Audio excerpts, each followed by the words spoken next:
आइए फिर से लौटते एक नई कहानी के साथ। करम के पास ना कागज है ना किताब है, फिर भी सारे जगत का हिसाब है। भगवान की अन्य व्यवस्था बहुत ही ज़्यादा सुदृढ़ है। कर्म का फल अच्छे कर्मों करने वाले को अच्छा और बुरा कर्म करने वाले को बुरा फल अवश्य ही भोगना पड़ेगा। भगवान के देर भले ही हो जाए मगर अंधेरा हो ही नहीं सकता।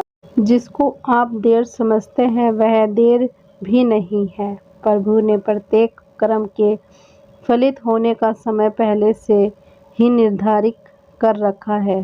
समय से पहले ये पिछले फल की प्रीति नहीं होगी। प्रभु की प्रत्येक रचना पर प्रत्येक नियम इतना ज़्यादा गहरा है कि हर एक प्राणी उसको समझ या जान नहीं सकता। आज जो कर्म हम कर रहे हैं पारिवारिक होकर उसने ही हमारे भाग्य की रचना होती है। हमारे भाग्य के निर्माता हम खुद ही हैं और प्रत्येक मनुष्य को उसके भाग्य के अनुसार उसे फल या कुलुफ अवश्य भोगना पड़ेगा ही। इस समय हम जो दुख भोगते रहते हैं ये हमारे ही पिछले जन्मों का ये नियम जन्म के हमारे किए गए प्रणों या बुरे कर्मों का पापों का फल है।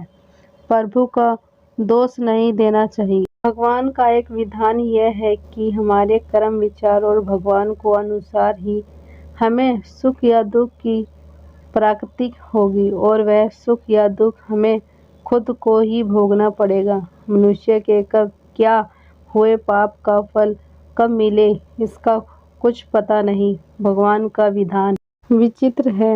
जब तक पुराने पुण्य प्रबल रहते हैं उग पाप का फल भी तत्काल नहीं मिलता। जब पुराने पुण्य खत्म होते ही तब पाप की बारी आती है। पाप का भोगना पड़ता ही पड़ता है। इस जन्म में भोगना पड़े या जन्मांतर में इस लोक में जो दंड भोग लिया जाता है उसे थोड़े में ही शुद्धि हो जाती है, नहीं तो परलोक में बड़ा भयंकर दंड भोगना पड़ता है। मगर सत्संग दौर को कम करा सकता है। ये फिर कुछ प्रसाद के रूप में भी दे सकता है। अपने दुखों को हंस हंस के झेलो या रो कर झेलो, ये हमारे कर्मों का फल तो हमेशा अवश्य ही पड़ेगा। फिर रो कर क्यों झेले, रोने से कष्ट दुगना हो जाता है और हंसते हंसते रहने से आधा हो जाता है। जिस दिन पाप कर्म हो जाए तो अगले दिन उपवास रखो। यह एक उत्तम ये कर्म भूमि है। कर्म तो करना पड़ेगा, कर्म नहीं करेंगे तो पाप चढ़ेगा। जैसा कार्यक्रम होगा वैसे ही फल भी भोगना पड़ेगा। फिर दुष्ट कर्म क्यों करें? प्रत्येक कर्म प्रभु को याद करके करें, तभी अच्छे फल भी भोगने। धन दौलत सुखियाँ और खुशियाँ सफलताएं सुखी परिवार रोना हमारे कर्मों का फल है और पीड़ा दुख बीमारियों आफत दुखी परिवार रोना हमारे ही बुरे कर्मों का फल है। भुगत काल में हमने जो किया था उसका फल हमें अब मिल रहा है। भुगत काल में हम जो भोग चुके हैं या हो सकता है इस जन्म में भोगेंगे। श्री कृष्ण ने समझाया कि भीष्मा प्रीतमः सुख दुख जिससे जय प्रजय से परे है। तो जानते हैं कि जो होने वाला था यही हुआ। भीष्म श्री कृष्ण से कहा, भगवान मैंने ध्यान करके अपने 73वें जन्म तक देखा। मैंने तो कोई कर्म नहीं किया कि फिर मुझे बाणों की शाखा पर क्यों सोना पड़ा। श्री कृष्ण मुस्कुरा के बोले, ये सारे मूर्ति भीष्म 73वें जन्म के पहले 74वें जन्म तक जब आपको पता चला कि जब आप किशोर थे तब वन में घूमने गए, वहाँ पत्ते पर बैठी टिड्डी के शरीर में अपने कांटा चुभाया था, उस कर्म का फल घूमते घूमते अब मिल रहा है। कर्म का फल 6 साल में दुगना, 12 साल में 4 गुना, 18 साल में 8 गुना, 24 साल में 16 गुना इस प्रकार से मिलता है। इसलिए जब आप कर्ता होकर कर्म कर रहे हो तो सोच ले कि इस प्रकार क्या फल हो। धृतराष्ट्र ने भी श्री कृष्ण से अपने कर्मों का हिसाब कितना पूछा। मैंने ऐसा क्या कर्म किया कि मुझे अपने 100 बेटों की मृत्यु का शोक मिला। मैंने अपने 100 जन्म तक पीछे देखा है कृष्ण, लेकिन ऐसा कोई कर्म मैंने नहीं किया। श्री कृष्ण ने अपने योग बल से धृतराष्ट्र ने देखा कि ये एक राजा थे और वो क्षुण दृष्टि वयजनों में खोए रहते थे। बिना विचार किए जो सामने आ जाता खा लेते, इनाम भी दिए। एक दिन रसोई ने हंस के 100 बच्चों का मांस बनाकर एक एक करके राजा को खिला दिया। श्री कृष्ण ने कहा, धृतराष्ट्र जी, आप स्वाद में अंधे हो गए, तभी आप इस जन्म में अंधे बने। तुम्हारे पुण्यों के प्रभाव से 100 जन्म तक तो तुम्हें फल नहीं मिला, लेकिन इस जन्म में हंस के 100 बच्चों को खाने का फल तुम्हें मिल गया, तभी तुम्हारे 100 पुत्र मर गए। सोचो साथ में क्या लाए और क्या लेकर जाएंगे। मनुष्यों को ऐसी कमाई इकट्ठी करनी चाहिए जो इस संसार में भी काम आए और मृत्यु के बाद उसे हम साथ में भी लेके जा सके और हमारे ही काम और अगले जन्म में भी हमारे ही काम आ सके। सभी जानते हैं कि हम खाली हाथ और नंगे इस संसार में आए और खाली हाथ ही जाना पड़ेगा।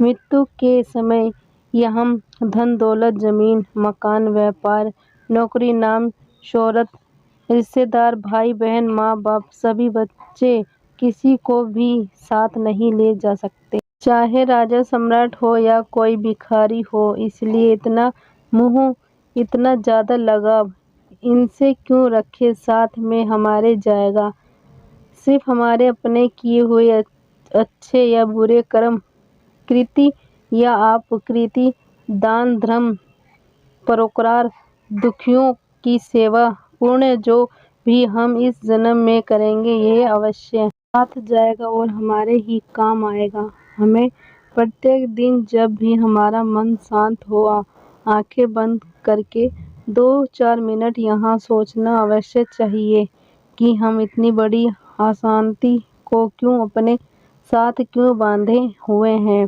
यहाँ भाग दौड़, तनाव, ताना बाना, मकड़ी के जैसा जाल बुनकर खुद उसमें उलझे हुए क्यों हैं और किसके लिए जो हमें बुरा लगता है। यहाँ दूसरों को कभी मत दो, जैसे कि कड़वी बात, गाली, गुस्सा, बेइज्जती, आसमान, अपमान, गला सड़ा या खोटा वाला खाने का पीने का सामान इत्यादि। जो चीजें हमें अच्छी लगती है वो दूसरों को, जरूरतमंद को बिना मांगे भी दो, जैसे कि आम, लक्ष्मी, मीठी बातें, सद्र व्यवहार, सम्मान, खाने पीने के अच्छे अच्छे बढ़िया सामान दो, हाथों से बांटो, लूटो दो, उपकारों करो, दान धर्म करो। सातों ने कहा भी है, जो कुछ तुम समेटते हो यहाँ तो सपना है, जो लूटा रहे हो यूं केवल अपना है। इसलिए जितना लुटाओगे वो भी तुम्हारे साथ जाएगा, तुम्हारे काम आएगा। सिर्फ तुम्हारे ही याद रखें कि संसार की किसी भी वस्तु से मनुष्य का स्थिर संबंध नहीं है।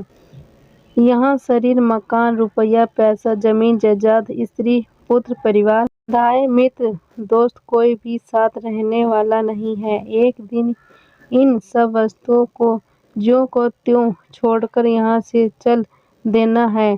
जब जाएगा तब साथ में कुछ भी ले नहीं जाएगा। सिर्फ भगवान साथ छोड़ने वाला नहीं है। साथ में एक छोटा सा तिल भी नहीं ले जा सकते। आप कितने भी उपाय कर लो, सारे के उपाय यहीं धरे रह जाएंगे। सिर्फ भगवान नारायण प्रभु के भक्ति, दुआओं की सेवा, धन पूर्ण साथ में अवश्य जाएगा। साथ में जो जाएगा वही तो अपना हुआ, साथ में जो नहीं ले सकता सब पराये हुए जीते ही उन पराई वस्तु से मुंह क्यों रखें। आप घर भीतर को जाकर विचार करें, साथ में एक तिल भी नहीं ले जाने पाएंगे तो फिर अशांति, हाय छीना झपटी क्यों, किसके लिए भगवान का हुक्म। हर कार्य प्रभु के निमित्त समझकर फल प्रभु पर छोड़ दो, वो कभी बुरा नहीं करेंगे।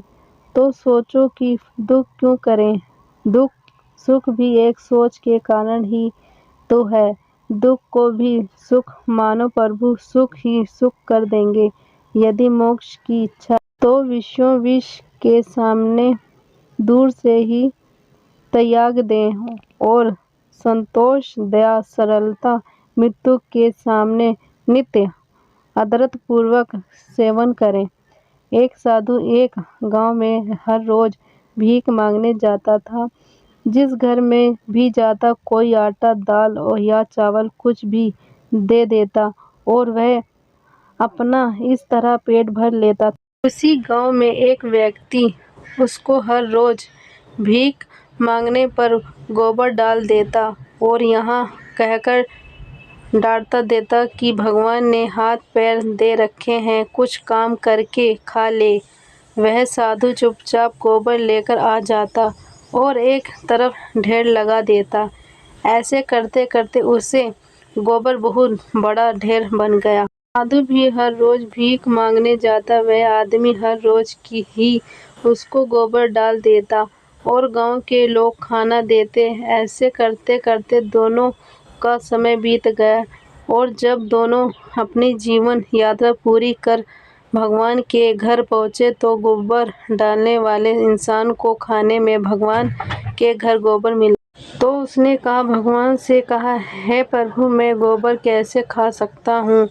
भगवान ने कहा कि जब साधु तेरे घर भीख मांगने जाता था, जिसका कोई और भीख मांगने के सिवाय कोई चारा नहीं था, तो आप उसको भीख में गोबर देते। वही गोबर का ढेर अब इतना बड़ा हो गया कि आपके खाने के हिस्से में अब गोबर भी आएगा। तो उस व्यक्ति ने भगवान से पैर पकड़ लिए और कहने लगा, भगवान, मैं गोबर नहीं खा सकता, कृपया इस समस्या का कोई समाधान बताओ। भगवान ने कहा, कर्मों का फल अवश्य ही भोगना पड़ता है। अब वो इंसान प्रभु के आगे रोए और गिड़गिड़ाए, कृपया करके इस समस्या को कोई समाधान हो तो बताओ। भगवान बोले, इस सारे गोबर को आप हर रोज एक कपड़े में डालकर पानी के साथ धोते रहो, इस प्रकार आपके कर्म कटे जाएगा। ऐसे करते करते उसको गोबर को धोने में कम से कम 1 साल लग गया और सबसे लास्ट में गोबर का जो आखिरी अंश और शुभ और घास के कुछ हिस्सा कपड़े के ऊपर रह गया तो भगवान बोले, अब आपको ये हिस्सा तो खाना ही पड़ेगा। वह इंसान फिर रोए और कहे कि इसको कैसे खाओ। प्रभु ने कहा, किसी के बुरे कर्मों को मैं कम कर सकता हूँ पर बिल्कुल ख़त्म नहीं हो सकता, इसलिए आपको यहाँ तो खाना ही पड़ेगा। भगवान ने उसे समझाया कि आप गोबर खाने से बच गए, अगर आप उसको ना धोते तो वह सारा गोबर आपको खाना पड़ता। कर्म फल का महत्व। किसी प्रकार जब हम जीवन में कोई फल का पौधा लगाते हैं तो उसको उगने में, उस बड़े होने में समय लगता है और फिर कई साल 2 साल बाद बड़ा होता है, फिर उस पर फल लगते। क्योंकि किसी भी कर्म का फल एक दिन में नहीं मिलता, चाहे वो अच्छा हो या बुरा।